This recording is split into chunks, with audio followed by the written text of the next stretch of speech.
የሰው ልጅ ከተወለደበት ጊዜ አንስቶ የተለያዩ ነገሮችን ያሳልፋል እንግዲህ ማደግ ስንል ትምህርት ቤት መግባት መማር ዩኒቨርሲቲ ግራጁዌት ማድረግ ትዳር መያዝ ልጆች መውለድ እና እነዚህ ነገሮች በአጠቃላይ ግን ያው ህይወትን ስንመለከት መጨረሻ ደግሞ ሞትም አለ ወይንም ከዚህ ዓለም በሞት መለየት ይኖራል ይሄ የአንድ ሰውን ወይም ግለሰብ ላይፍ ሳይክል ልንለው እንችላለን ቢዝነሶችም እንደዛ ናቸው የሚገርመው አንድ ቢዝነስ እንግዲህ መጀመሪያ ላይ አንድ ሰው ያስበዋል ይሄንን ነገር ብሰራ ያዋጣኛል ብሎ የማሰብ ነገር አለ ከዛ በኋላ ወደ መሬት አውርዶ ይሄንን ነገር ይሄን ያህል ብር አወጣበታለሁ ይሄን ያህል ኢንቨስት አደርግበታለሁ ቢሮ ከራያለሁ ሰራተኛ ቀጥራለሁ ይሄንን ሰራለሁ የማመርተውን ምርት ወይም የምሰጠውን አገልግሎት በዚህ ሸጣለሁ ብሎ ዋጋ ያወጣል ይሰራል ከዛም ደግሞ ያደገ ሲመጣ ስኬሊንግን ልናይ እንችላለን የተለያዩ ነገሮችን አድርጎ ማደግና ትልቅ ኮርፖሬት ደረጃ መድረስ አለ ግን ሁሉም ድርጅቶች በሚያሳዝን ሁኔታ ይሄንን አያዩትም አንዳንዴ እኮ ሰው ልጅ በወጣትነቱ አለፈ ምንለው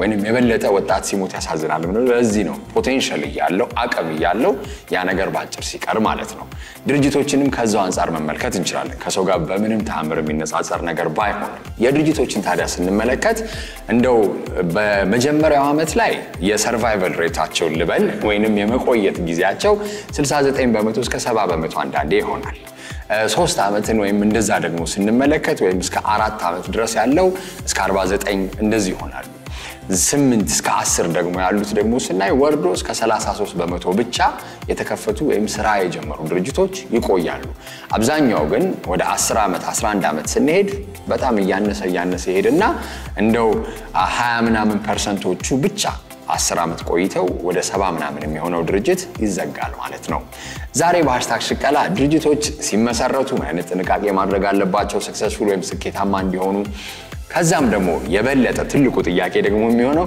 እንዳይከስሩ ወይንም ከስራ እንዳይወጡ ምን ማድረግ አለባቸው እንዴትስ ምክንያቶቹ ምንድናቸው የሚለውን አብረን እናያለን አንድ ግለሰብ ትምህርት ከጨረሰ በኋላ ወይንም እንደው ኮሌጅ ገብቶ ግራጁዌት ካደረገም በኋላ ሊሆን ይችላል 12ኛም ክፍል ካጠናቀቀ በኋላ ወይንም አንዳንዴም እንደው ስራ ላይ ቀድሞ ከገባ በኋላ ከሰው ጋር ይሰራል ወይም ተቀጥሮ ይሰራልና የራሴን ስራ መስራት እፈልጋለሁ ሲል ሁለት አይነት ነገሮች አሉ አንደኛ ይሄንን ስራ ለመስራት ብቁ ነኝ የሚለውን ጥያቄ አንድ ሁለተኛ ደግሞ አቅሙ አለኝ የሚለውን ነገር ያስባል እቺኛው ደረጃ አይዲዬሽን የሚባለው ወይ በቢዝነስ ሳይክል ላይ ጽንሰ ሐሳቡን የምናመነጭበት ደረጃ ነው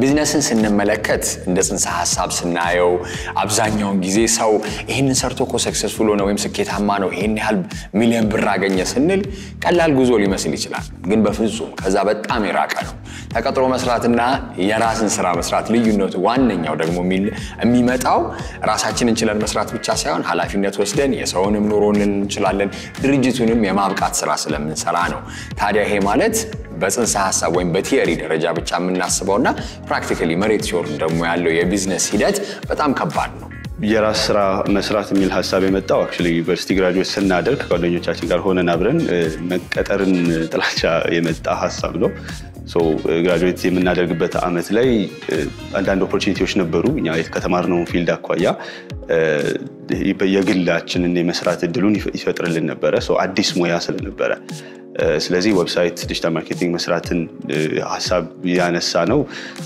እንዲሁ ዝም ብለን just ካፌ ውስጥ ቁጭ ብሎ ዲስከስ ከማድረግ የመጣ አይዲያ ነው ግን ሰርቪሱን መስጠት ኦር ፕሮፌሽኑን እንጂ ምናቀው ቢዝነሱን እንዴት ራን እናድርግ የሚለው ነገር አናቀው ሶ ስንጀምር የነበረው ነገር ሰርቪሱን ሙያውን ስራውን መስራት እንችላለን ሶ ምን አይነት ሰው ስራውን እንዲሰራለት ይፈልጋል ዌብሳይት መስራት ምን አይነት ሰው ይፈልጋል ሶ ሰርቪስ ፕሮቫይድ የሚያደርግ ቢዝነስ ስለነበረ ለኛ ሃርድ ነበረ ሰርቪሱን ሙያውን እናቀዋለን እንዴት ቢዝነስ እናድርገው የሚለውን ግን እውነት ለምናገር አይዲያው አልነበረንም ቶታሊ ግራጁዌት ካደረግን በኋላ ከወጣን በኋላ ይሄን ፕሮሰስ ቢሆን መቀጠር ነው የሚባለው እንትን ማይንድሴት አብዛኛው ጊዜ በተለይ በእኛ ባች ትተን ነበርና ቀጥታ ነበር ወደ ይሄ ፕሪንቲንግ ማርኬቲንግ እንትን ላይ ወይ ቲሸርት ላይ ወይ ግራፊክስ ላይ ምናምን በደንብ ፎከስ ስለምናደርግ እዛ ላይ ነበር በጣም ፎከስ አድርገን እንትን ያለው የነበረው ነው ግን በኋላ ላይ ስናስበው ኦልሞስት 5 አመት ከምናምን ነው ተመረን የወጣነው ይሄ ነገር አርኪቴክቸርን ስንመለከተው በደም ትልቅ አሻራና ትልቅ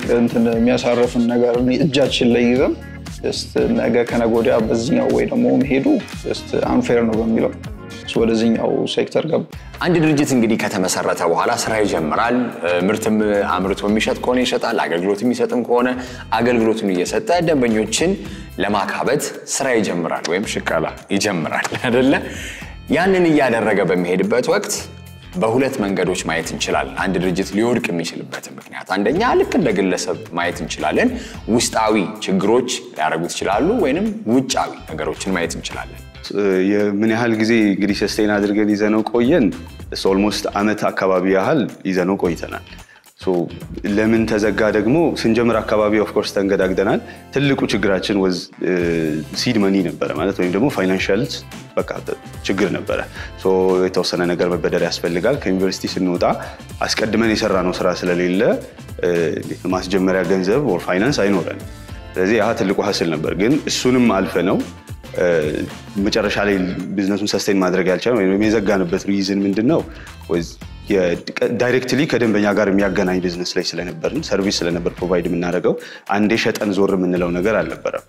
ያንን አንደኛ አንደርስታንድ አላደረግንም። ክላይንቶቻችንን ምን ይፈልጋሉ፣ እንዴት ኮሚኒኬት ማድረግ አለብን ከደንበኛ ጋር፣ እንዴት ሰርቪሱን ፕሮቫይድ ማድረግ አለብን። አንደኛ ቢሮክራሲውንም አንደርስታንድ አላደረግነውም። ለኛ የምናገለግለው ሰው ወይ ሰርቪሳችን የሚሸጥለት ሰው ከኛ በእድሜ በጣም የሚበልጥ ሰው ነው። በስራ ዓለም ላይ ብዙ የቆዩ ሰዎች ናቸው። እነሱ ስራን አንደርስታንድ የሚያደርጉበት መንገድና እኛ አንደርስታንድ እናደርግበት መንገድ ኮምፕሊትሊ ዲፈረንት ነው። ስለዚህ ያሃ ደንበኞቻችንን ይዘን እንዳንቆይ ያድርጎናል። በዛ አጋጣሚ ያው እንግዲህ ደንበኛ ሲጠፋ ገቢ ይጠፋል። በዛ ምክንያት ወደ ኪሳራ ስለሚሄድ ያው ወደ መዝጋት ሄደናል። ድርጅቶች እንግዲህ ቅድም መነሻዬ ላይ እንዳልኩት የሚወድቁባቸው ሁለት አይነት ምክንያቶች ልንላቸው የምንችለው ጀነራሊ ስናስቀምጠው የውስጣዊ ነገር አለ፣ ከዛ ደግሞ ውጫዊ ምክንያቶችም አሉ። አብዛኛው እንደው ስራ ፈጣሪ የምንላቸው ወይንም ቢዝነስ ላይ ለመግባት አስበው የሚሰሩ ሰዎች ውስጣዊ ዝግጁነት መደረግ አለበት። እንደ አንድ ድርጅት እንግዲህ ኦፕሬሽንስ ወይም የስራ ሂደትን ማስተካከል ሊሆን ይችላል፣ ፋይናንስን ማቅረብ ሊሆን ይችላል፣ ወይንም ኢቭን ፋይናንሱ ከተገኘ በኋላ የፋይናንስ አጠቃቀማቸውን ማስተካከል ይኖርባቸዋል። ይሄ ካልሆነ ግን ቅድም ያነሳዋቸው ቁጥሮች አሉ አይደል? በየአመቱ ሰርቫይቫል ሬት ወይም የመዳን ምንድነው ካፓሲቲ ወይም ፕሮባቢሊቲ የምንለው ነገር ያንን በጣም እያሳነሰባቸው ይመጣል። እንግዲህ በእኛ ኤክስፒሪየንስ እንዳልኩት ሰርቪስ ፕሮቫይድ የሚያደርግ ቢዝነስ ላይ ያለ ሰው ሁለት አይነት ስኪል ቤዚክሊ ይፈልጋል። ሃርድ ስኪሉ ስራውን መስራት ወይም ሙያው ነው። ሁለተኛው ሶፍት ስኪል ነው። ሶፍት ስኪሉ ኮሚኒኬሽንን ያካትታል። ኮሚኒኬሽን ከክላይንት ጋር፣ ኮሚኒኬሽን እርስ በርስ። ሁለት ሆነን ስንጀምረው የበዛን መሄዳችን አልቀረም፣ ግን እርስ በርስ ኮሚኒኬት የምናደርግበት መንገድም ትክክል አልነበረም። ስለዚህ መጀመሪያ ኮሚኒኬሽንን ማወቅ ነበረብን። እርስ በርስ እንዴት ነው ስራን የምንከፋፈለው፣ ታስክን እንዴት ነው ሃንድል የምናደርገው፣ አንድ የማናውቀው ነገር ነበረ። እሱን ማወቅ ነበረብን። ሜንሊ ፎከስ አድርገን ወደ ድርጅቱ ከመግባታችን በፊት ፍሪላንስ ዝም ብለን እንሰራ ነበርና መማሩ አንድ ነገር ነው፣ ያንን ዕውቀት መያዝ አንድ ነገር ነው። ከያስክን በኋላ ግን ቀጥታ ለምሳሌ ድርጅት መስራት አለብኝ፣ ይሄ ነገር መጠንቀቅ ያለባቸው ነገር መስራት ድርጅት ከፍቼ እንደዚህ አድርጌ ምናምን ቲም አዋቅሬ ምናምን መስራት ማለት just dangerous move ነው። ምክንያቱም ትንሽ የሆነ ኤክስፖዠር ያስፈልጋል። ቦታው ጋር ዓለም ላይ ምንድነው እየተሰራ ያለው፣ አክቹአሊ ምንድነው እየተደረገ ያለው የሚባሉት ነገሮች መነካካት ያስፈልጋል፣ ጠጋ ማለት ያስፈልጋልና ከዚህ በፊት የምንሰራው የነበረው በደንብ ሌጋሊ ላይሰንስድ ከመሆናችን በፊት እናደርገው የነበረው ፍሪላንስ ነበር። የተለያዩ ድርጅቶች ጋር የሆነች ነገር እንጭራለን፣ እናያለን፣ እንዴት ነው የሚደረገው፣ እነዚህ ነገሮች እናያለን። ሁለተኛ ደንበኛን እንዴት ኮሚኒኬት ማድረግ እንዳለብን አናውቅም። ስለዚህ ያን ነገር አውቀን መግባት ነበረብን። ሶስተኛ ሳንቀጠር ነው፣ ምንም አይነት የቅጥርን ህይወት ሳናየው ነው ወደዛ የገባ ነው። that was አንድ ሌላኛው ስህተት ነበረ።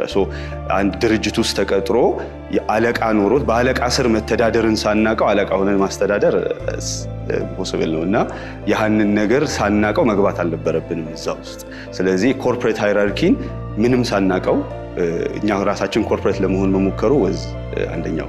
ወደዚህ ድርጅት ደግሞ ስንገባ ያው አንዳንድ ፎልቶችንም የሰራናቸው ነገሮች ሊኖሩ ይችላሉ። ያው ተመረንባቸው አልፈናቸዋል። ግን ሌላም ሰዎች ማድረግ ያለባቸው ነገሮች ክላይንቶች ምን ይጠብቃሉ ከኛ፣ ምንድነው ማድረግ ያለብን?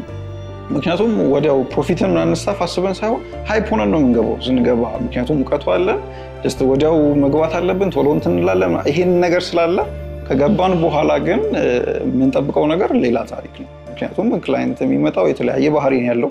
እንዴት ሃንድል መደረግ አለበት ማርኬቲንጉ ምን አይነት ነው ፋይናንስ እንዴት ነው መደረግ ያለበት እነዚህን ሁሉ ነገሮች ጀስት ማየት ያስፈልጋል ከውስጣዊ ምክንያቶች መካከል አንደኛው መጀመሪያ እንደው ፕሪ ኢስታብሊሽመንት ላይ ስናስብ ወይንም አንድ ድርጅትን ከማቋቋማችን በፊት ስናስበው አንደኛ ከማጋኖ ስራ መስራው የሚለውን ነገር ማሰብ አለብን ፓርትነር መምረጥ ሊሆን ይችላል ከቤተሰብና ከጓደኛ ጋር መቼም ስራ ይሰራም ይባላል አይደል እንደዚህ አይነት ነገሮችን ማሰብ ሌሎችንም እንደው መጀመሪያ ስናስባቸው ማለት ነው ሌላኛው ግን ዋነኛው ነገር ግን ምንድነው ባለቤት ቀጥታ ስራ ውስጥ ወይም የስራ ሂደት ውስጥ በሚገባበት ወቅት አብዛኛው ጊዜ ኃላፊነቱ የኔ ድርጅት ነው በማለት ያስቸግራል ፋይናንስን አብሶ በተመለከተ አሁን እኔ እንደው በጣም ፋይናንስ ላይ ደካማ ነኝ ልል እችላለሁ አንድ ድርጅት እንደው በከፍት የግድ አካውንታንት መቅጠር አለብኝ ወይ ገንዘቡን የሚያስተዳድር ሰው መኖር አለበት አውትሶርስ ማድረግ at some point ግዴታ ነው ምናልባት አውትሶርስ ማድረግ ሌላ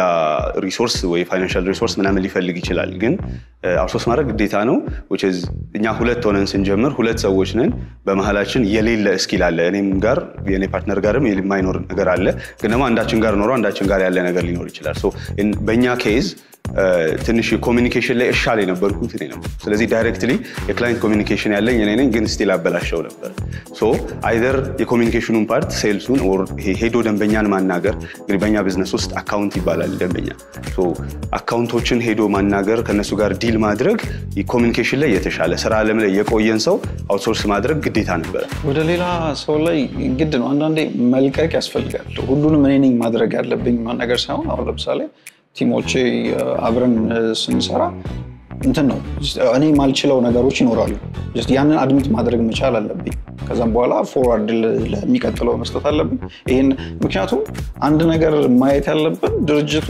የሚፈልገው የሆነ ሰክሰስ አለ ያቺን ሰክሰስ እኔ ነኝ ሁሉንም ነገር ማሳካት ያለብኝ ማለት መበጣጠስ ነው ያንን ነገር ማበላሸት ነው የሚሆነው ስለዚህ አንተ በዚህኛው በኩል መፍታት የምትችል ከሆነ በዚህ በኩል ማሰር ይኖርብኛል የሆነ ነገር ግዴታ ማስተላለፍ ይኖርብናል እና ግድ ነው ፋይናንስ ላይ ማን ቀደም እንዳወራው ልክ እንደዛ ነው ፋይናንስ ላይ በቃ መጀመሪያ እንታገል ነበር ወጪው እንደዚህ ነው ገቢው እንደዚህ ነው ይሄንን ነገር የሚችል ሰው ማስተላለፍ ይኖርብናል ግድ ማለት ነው ኦር ደግሞ ራሳችንን ደግሞ ትሬን አድርገን እንሄድበት ከተባለ ደግሞ ለምሳሌ በእኛ ሙያ ውስጥ ግራፊክስ ዲዛይነር ቪዲዮ ኤዲተር መኖር አለበት ሶ እኔ ራሴ ግራፊክስ ዲዛይነር እኔ ራሴ ማርኬቲንግ ስትራቴጂስት እኔ ራሴ ግራፊክ መሆን አልችልም ሶ አይደር አንዱ መምረጥ ይፈልጋል ምክንያቱም ሙያዎቹ የተለያየ ኢቭን ቢሄቪየር አላቸው እንደ ፕሮፌሽን ስለዚህ ሁሉንም ሰው መሆን አይቻልም at some point የሆነ ጊዜ ላይ ሀስል ሲደረግ ያስፈልጋል ግን መሀል ላይ ሪሶርስ ማድረግ ሶ የክላይንት ሰው ከሆንኩኝ then ቴክኒካሉን ለሰው ሰጥቼ እኔ ክላይንት ላይ ብቻ ፎከስ ማድረግ አውትሶርሲንግ is በጣም ኢምፖርታንት ያው እና ቲም መረጣ ላይም ደግሞ በጣም አሁን ከአብሮ አደጎቼ ጋር ነው የምሰራው እነሱም አርክቴክት ናቸው አብረን ስንሰራ በቃ በደንብ ነው ኮሚኒኬት የምናደርገው ተሰባውት በቃ just ይሄንን ነገር እንዴት አድርገን እንትንበለው ነው እንጂ ሌላ ነገር ኢሹ አይሆንም አንድ አባባል አለ በየሰው አኗኗር ዘይቤ ላይ በእንግሊዘኛው prevention is better than cure ወይ መድኃኒት ከመፈለግ መጠንቀቅ ይሻላል ይባላል ስለዚህ ድርጅቶች ከመዘጋታቸው በፊት ወይንም ለመዘጋት ከመቃረባቸው በፊት መደረግ የሚችሉ ቅድመ ጥንቃቄዎች አሉ ይሄም እንግዲህ መጀመሪያ እንዳልኩት ድርጅቱ ሲቋቋም ያለበት ደረጃ ላይ ሊሆን ይችላል ወይንም የስራ ሂደት ላይ ካለ ሊሆን ይችላል አንዳንዴ ደግሞ ምናያቸው አንዳንድ ድርጅቶች ሲከስሩ ወይንም ሙሉ ለሙሉ ከመክሰራቸው በፊት የሚያመላክቱ ሁኔታዎች አሉ እነዛን ሁኔታዎች ለይቶ ማወቅ የሚገባል ፎከሱ የሆነ ገንዘብ ላይ መሆን የለበትም አንድ ነገር ሲጀመር ማለት ነው ምክንያቱም አሁን ለምሳሌ የመጀመሪያው ድርጅት ያቆሙ የተሆነበት ምክንያት ፎከሱ ገንዘብና ገንዘብ ብቻ ሜክ ማድረግ ነው እንጂ ምንድነው ወደፊት አሁን ለምሳሌ ይሄ ወደፊት እንደዚህ እናደርጋለን ከሆነ አመት በኋላ እንደዚህ አይነት እንትን አለው ይሄ ነገሮችን ይዘን ስለመጣን ኢሹ ማይሆኑ ነገሮች አሉ እና ገንዘብ ምናምን እንደዚህ ነገሮች ኢሹ አይሆኑና አንደኛ ነገር መደረግ የሌለበት ፎከስ አድርጎ ገንዘብን ፎከስ አድርጎ መግባት የለበትም አንድ ድርጅት ክሬት የሚያደርግ ወይ ኢንተርፕረነር እንደዛ ማድረግ የለበትም ብያስባለሁ የመጀመሪያው በጣም ኢምፖርታንት የሆነው ነገር ድርጅት somebody ከከፈተ of course ለብቻው ያንድ የግለሰብ ኢቭን ፒኤልሲ ቢሆን ከዛ ሰው ያለፈ ነው ካምፓኒው ስለዚህ ድርጅት ውስጥ የሚሰራው ስራ ፐርሰናል አድርጎ መውሰድ አንደኛ ድርጅት ሊገል የሚችል ነገር ነው ሶ እኔ የማይዋጥልኝ ግን ድርጅት የሚያስፈልገው ነገር ካለ it's not up to me በቃ ትልቁ ኮሚኒኬሽን ነው ያው just ብቻዬን ሆኜ ይሄን ነገር አሳካለው የሚባል ነገር የለም የትላልቅ የተባሉ ድርጅቶችንም ስንመለከታቸው ከጀርባቸው ትላልቅ ቲም አለ። በቃ ያው ፐብሊክ ፊገር ሊሆን የሚችለው አንዱ ሊሆን ይችላል፣ ግን የምናውቀው እንትና ነው ግን በኋላቸው ብዙ ሰዎች አሉና ያው ኢምፖርታንት ነው የምንላቸውን ሰዎች በደንብ ፈልገን ማወቅ ይኖርብናል። ሁሉንም ስራ የራሳችን መስራት አንችልም። ፋይናንሻል ጌናችን ላይ የሚቀንስብን ነገር እንኳን ቢኖር ወይም የምናተርፈው ፕሮፊት መጠናችንን የሚቀንስብን እንኳን ስቲል ስራ ዴሊጌት መደረግ አለበት፣ አውትሶርስ መደረግ አለበት። ስለዚህ ሁሉንም ነገር እኛ ራሳችንን እንስራው ካልን ኦቨርዌልምድ እንሆናለን።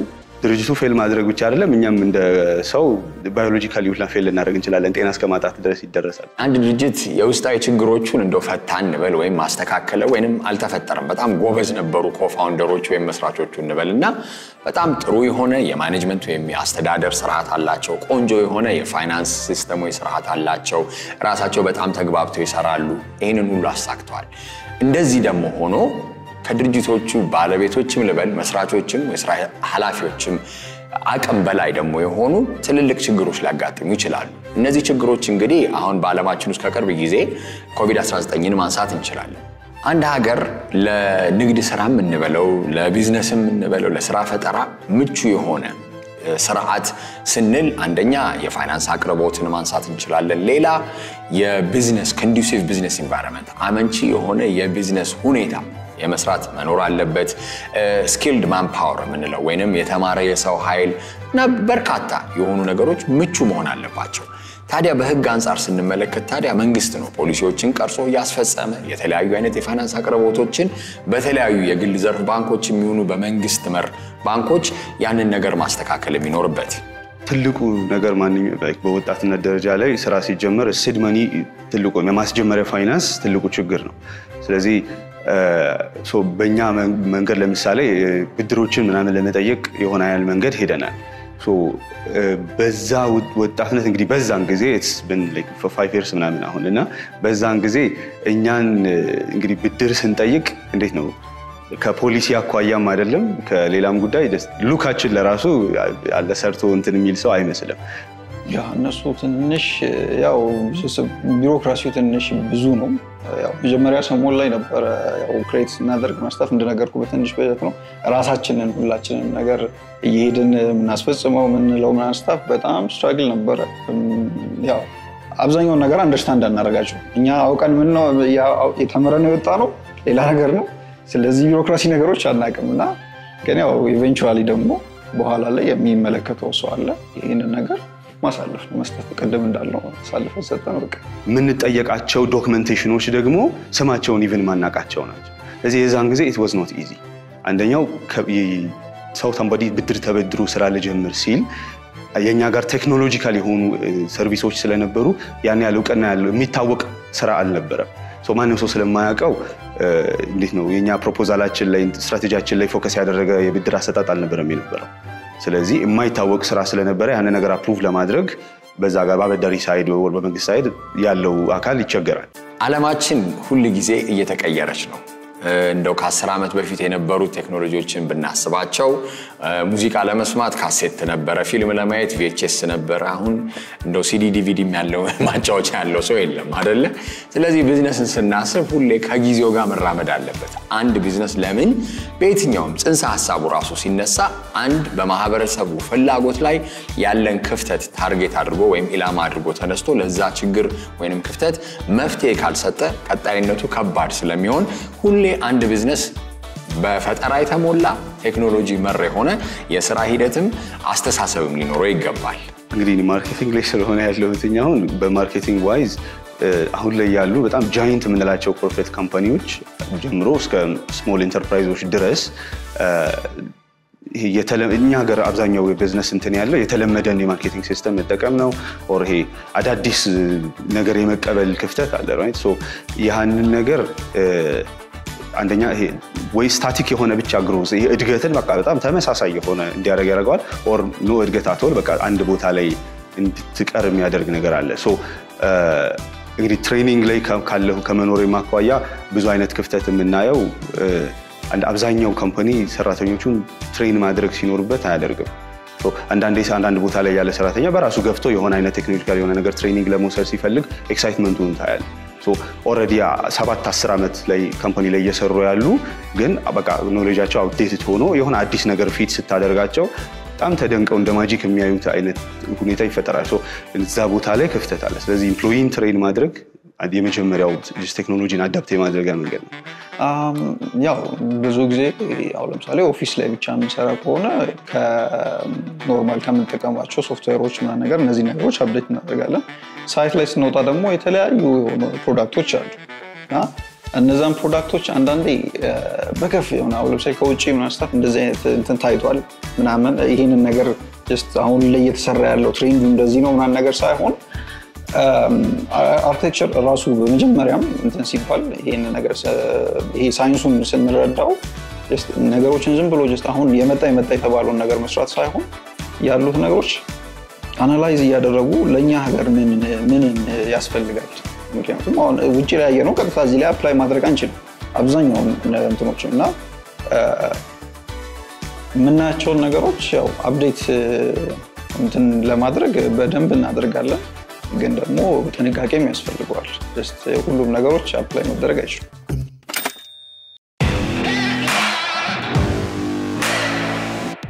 በዛሬው ልክ በአገራችን ውስጥ ካሉ አዲስ ወጣት ስራ ፈጣሪዎች መካከል የተለያዩ አነስተኛና መካከለኛ ኢንተርፕራይዞችን ከዲጂታል ማርኬቲንግ ባለሙያዎች ጋር የሚያገናኝ መተግበሪያ ዌብሳይት ላይ ከሚሰሩ ወጣቶች መካከል አንደኛው ጋር ቆይታ ይኖረኛል።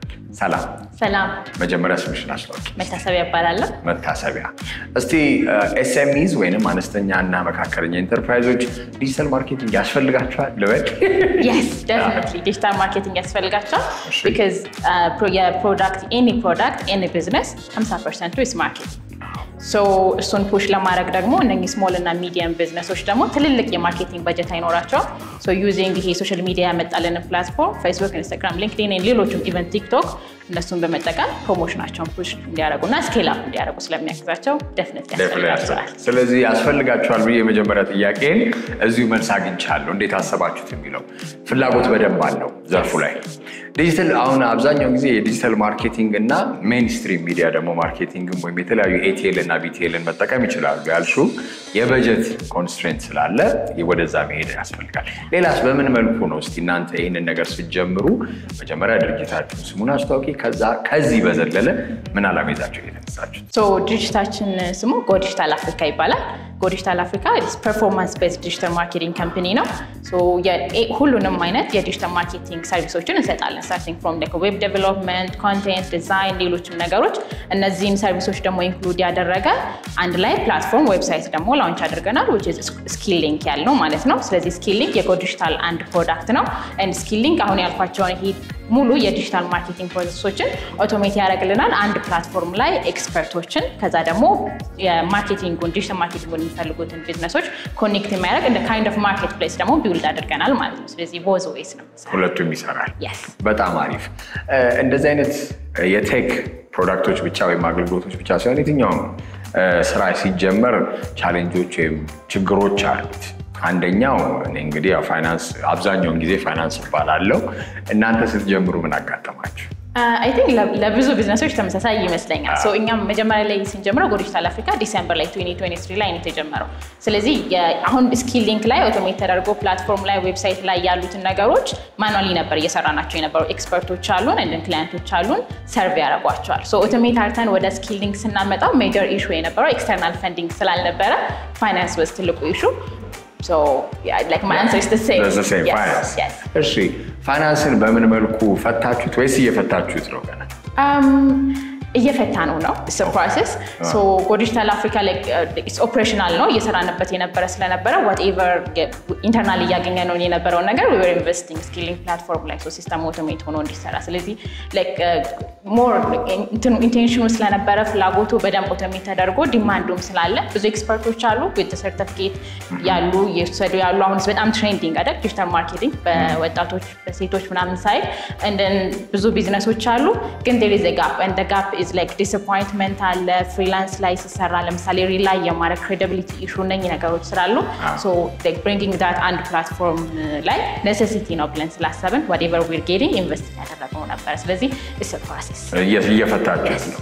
እስቲ እኔ አንድ ኤስኤምኢ ያለ ይልበል የእናንተ ደንበኛ ለመሆኑ የእናንተን መተግበሪያ ዌብሳይት ለመጠቀም እስቲ ፍሎ ላይክ ሬጅስትሬሽን አለው በምን መልኩ ነው የሚሰራው አስረጂኝ ሶ ሬጅስትሬሽን አለው ሶ ሁለት ወይ ነው የሚሆነው አንደኛ ቢዝነሶቹ ሬጅስተር ያደርጋሉ ሁለተኛ ደግሞ ኤክስፐርቶቹ ሬጅስተር ያደርጋሉ ሶ ልክ እንዳልከኝ አሁን you have a business and a business and then I am the expert ደግሞ maybe graphic design ይፈልከው ሶ እንደ ቢዝነስ ፕላትፎርሙ ላይ ሬጅስተር ታደርጋለህ ሶ ሬጅስተር ስታደርግ አንተ እዛ ፕላትፎርም ላይ ያሉትን ኤክስፐርቶች ለመጠቀም ነው ሬጅስተር የምታደርገው kind of a subscription thing ነው የሚሆነው መንዝሊ ሊሆን ይችላል አኑዋል ሊሆን ይችላል ሰብስክሪፕሽኑ ማለት ነው and then ደግሞ በዛኛው ሳይድ ኤክስፐርቶቹም ደግሞ with their all certificate ምናምን የሰሯቸውን ነገሮች ደግሞ ያስገቡና they're going to register so እዛው ፕላትፎርም ላይ ማች ይደረጋል ማለት ነው you look for available የሆነውን ኤክስፐርት ታያለክ የራሳቸው ሬቲንግ ይኖራቸዋል ለምሳሌ የኔ ሬቲንግ የሰራውት ነገር ፖርትፎሊዮ ይኖረኛል separate profile ይኖረዋል each expert so እሱን ታይና if it's something you like then you connect ይሄኛውን ነገር እስቲ ከሷ ጋር መስራት ከመታሰቢያ ጋር ማሰራት ፈልጋለሁ ብዬ መርጣለሁ ያ አንድ ደግሞ ጥሩ ሪቪው ካለኝ ደግሞ then you go to the next one okay የሪቪው ሬት ካርድም አለው ማለት የሪቪው ሲስተምም አለው ለምሳሌ አሁን ሰርቪሱን ሰጣውክ ያኔ ሰርቪሱን ተጠቅመሃል and then like ካልወደድከው ከስር ገብተህ ሪቪው ትሰጣለህ ልክ እኔ so it's like አሁን ራይድ አፕ ፈረስ አፕ እንጠቀማቸው አሉ አይደል ልክ እንደዛ ሪቪው ይሄ 4 star 5 star እያለ ነው instead of መኪና now you're getting an expert business can support them yeah that's nice ከጀመራችሁት ምን ያህል ጊዜ ሆነ so go digital ከጀመረን አሁን like December 2020 so and አመት ከ6 ወር ፑሽ ያደረግን ነው almost so ኢትዮጵያ ላይ ማለት ነው ግን ኬንያ ላይም go digital አፍሪካ አለ ግን ስኪሊንግ አይዲያው ግን እዚህ አዲስ ነው ስለዚህ like merge ነው ያደረግነው so የመጀመሪያው ማርኬት እየሰራንበት ያለው ካለው ብዙ ዩዝ አለ ብዙ የተማረ ሰው አለ and then unemployment rate እንደምታውቀው ነው ስለዚህ አሁን people they're pushing skill የሚሰጡ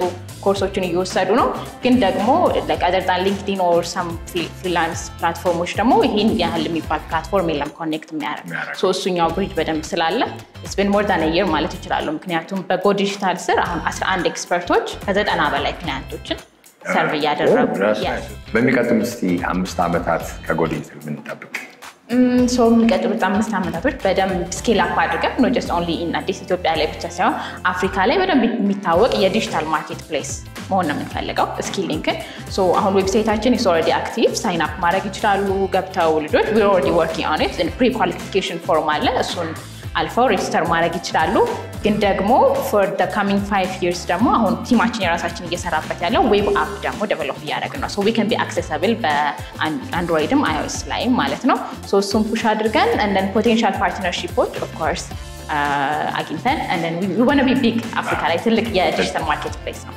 በጣም አሪፍ እንግዲህ ሲድ ኢንቨስትመንት በአይዲያ ያመኑ ኢንቨስተሮችን በዚህ ኮል ያረጋግሽ ነው good luck በጣም መልካም እድል እመኛለሁ አመሰግናለሁ ለቆይታችሁ thank you የዛሬ ሃሽታግ ሽቀላ ይሄን ይመስል ነበር እስከሚቀጥለው ሳምንት መልካም ጊዜ